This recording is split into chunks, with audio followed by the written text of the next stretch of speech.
This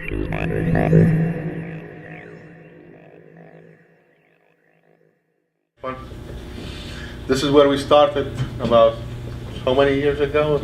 In 57, 58, we introduced the first antenna to support the Pioneer program. And this is what we had in here. Imagine all of you under this shed. But it started with a 26 meter.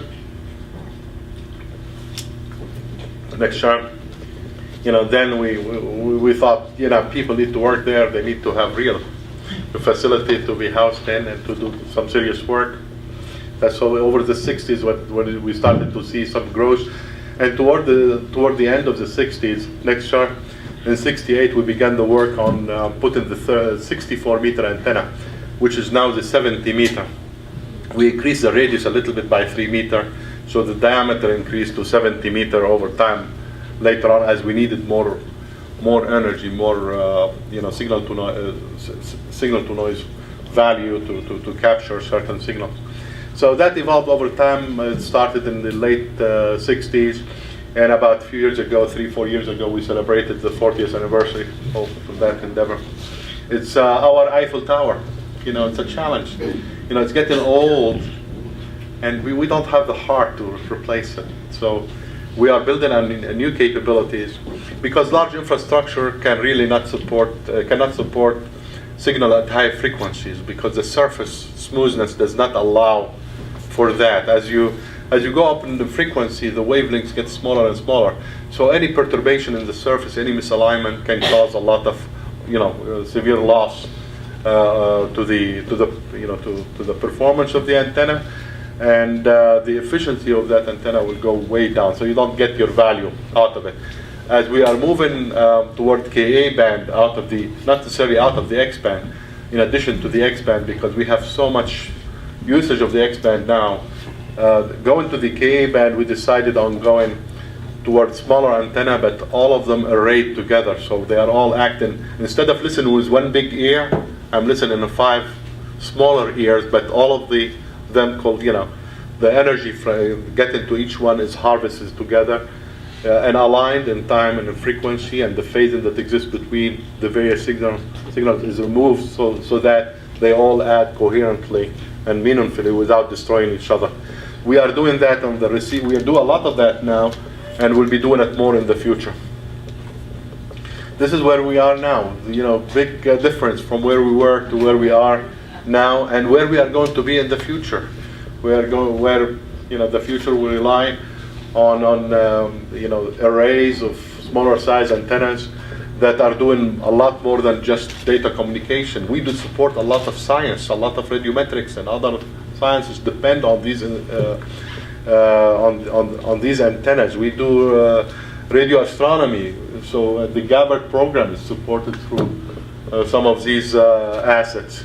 And in the future, we'll have big telescopes trying to see the light, as we all have seen it. And the light is going to come to the deep space network in the form of optical communication or laser communication. Next chart. I don't know whether you all followed the World Toughest Job. It's not easy to take 5 million pounds and lift them up and work underneath them within a spacing of 30 centimeters. That's so narrow. Even a cat cannot get there. But the people in here who did the job were able to perform a magnificent job, changing the track to an accuracy. Even if you have a grain of sand over there, that's how much you have so much disturbance in the surface. It can change the performance of the antenna. It can cause misalignment. So when you are looking with a big antenna, your footprint gets smaller and smaller and smaller. That's what gets you all of this gain with the big antennas, because you are focusing, on a smaller, pinpointing that source and putting all of that energy in that direction. Next chart. These are not the only mission, but these are among some of the missions. They vary from old to new. The newest is Curiosity. The MSL landing, the Mars laboratory that landed recently. Voyager. And Voyager is missing in here, but Voyager has a story that I need to tell. A few years ago we were told, okay, this mission was old, and the science people probably did not need it, and we were trying to reconcile the COM needs and the cost of COM versus what the mission and the science need, and they came to us and put this issue before us. For us to shut down Voyager, to terminate support to that mission. And we said that it was very unethical on our part to do so. A mission that has taken 30-some years to get to where it is now, and it's still in great shape, sending data, although, a letter at a time. It's not our right to put it to bed, to terminate it. We'll only terminate it when it gives up itself, and we don't see that happening for many years to come. And luckily, we did not do that. As it's crossing the solar the solar system boundary, it's discovering magnificent things. Magnetic bubbles providing protection to our solar system from cosmic effects. The scientists are trying to understand that, and hopefully we can communicate that to you, so we can get the message out. Someone is watching over our solar system. This is a great thing to know. Anyway, next slide. This is some of the pictures. You all seen that and probably seen more. Again, Scouts honor. I promise you will have streaming video in the future. Next one. You all followed the event. I'm not going to dwell on it, but it's a magnificent accomplishment. Just imagine the navigation aspect of landing, trying to enter the Mars atmosphere at a single point. Let me put it this way: if you play golf and you are in Manhattan and you shoot that ball and trying to make birdie where in Canberra, Australia, this is how difficult it is. And so the science and the mathematician that we have here at JPL have done a magnificent job, and they built the capability within the spacecraft for all of these things that have been orchestrated, well studied, to happen at the right time, for everything to work as better than a Swiss clock. Actually, the Swiss may want to come to us to learn from us how we do things accurately now. Next chart. Again, I touch about the Near Earth Network, and these are some of our facilities. I cannot say that NASA and JPL are doing everything. We are supported by great people. Sonny identified himself as the manager. Sonny worked for ITT, but we are all in it together. We are partners in the space exploration, the same as we are partnering now with you in getting the message out.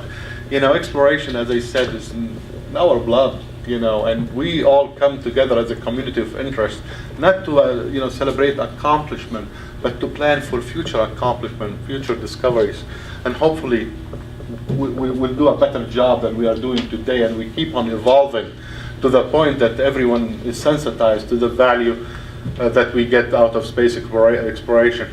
Next one. This is the space network. I touched on it. This is a magnificent bird. The architecture of this bird was conceived in the 70s.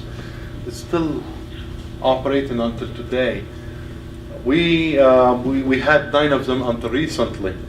We have 2 generations of this spacecraft.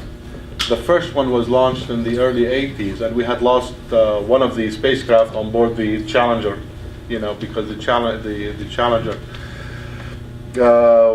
was the one that deployed them. It was a tragic thing. So hopefully we'll never relive that tragedy. Anyway, you learn from mistakes, and tragedies can only make people stronger. But this spacecraft that was designed for a 7 to 8 year lifetime, we operated them for 27, 28 years.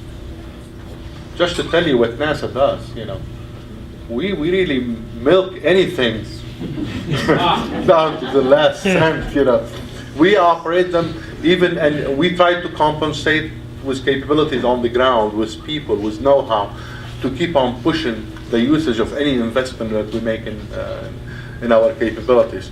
Again, we retired 2 of them. We send them, the way we retired them, we send them to a higher orbit. It's a retirement house. Some people, they call it cemetery, but I call it a retirement house. They sit up there watching over their little brother and sister cells operating. Every now and then they send an advice or 2. Hey, don't do this. We did it before. It did not work. Anyway, We have 3 of these spacecraft on order now.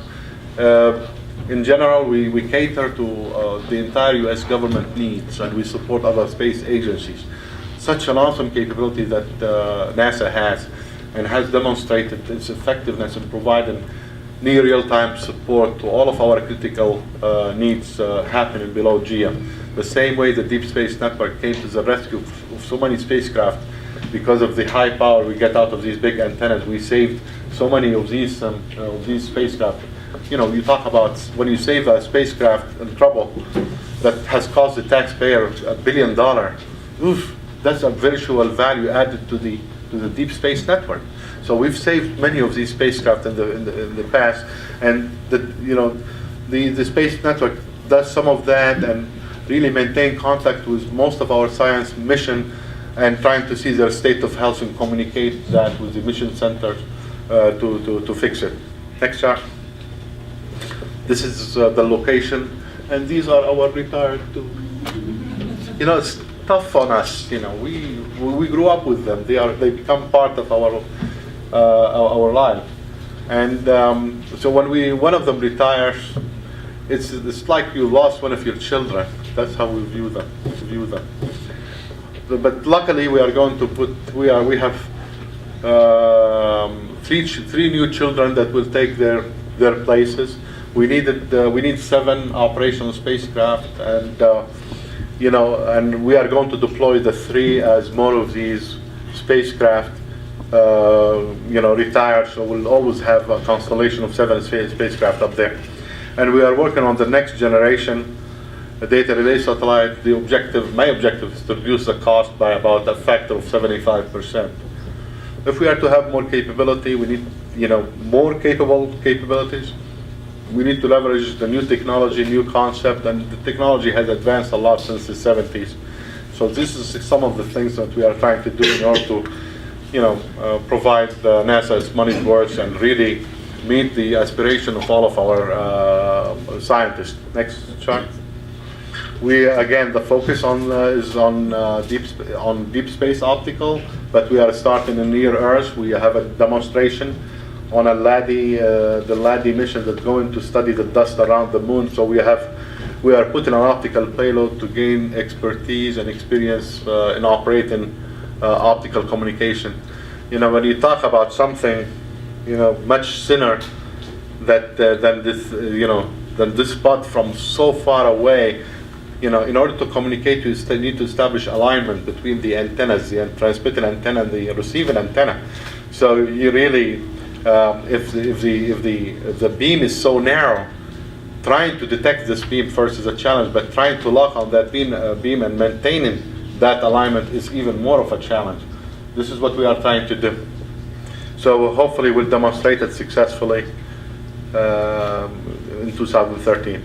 And also, next chart, we are taking this concept to also put it on our future data relay satellite. We can provide data rate in the gigabits up to 10 gigabit per second instead of being limited to much slower data rate. Then the contact time with the spacecraft will be smaller. We can accommodate more users, and probably also will need fewer spacecraft. So ultimately that will reduce the cost to us. Next chart. I only had 20 minutes. I'm sorry I took 40. I did not take an hour. I always say it. People look at the glass half full, half empty, and I tell them, don't look at the state of the glass, whether it's half full or empty. Look at the content. When you go to a restaurant and you ask for a soda, they fill it up to the top and they keep on refilling it. You ask for cheap wine, they fill it up. You ask for a good wine, they serve you half of a glass. You ask for a good brandy, they give you very little in a huge glass. So always go after the content. The substance is what matters. This is what we provide at NASA, even with a 0.5% budget compared to other agencies. But that 0.5% is the best brandy that you can ever find. Thank you.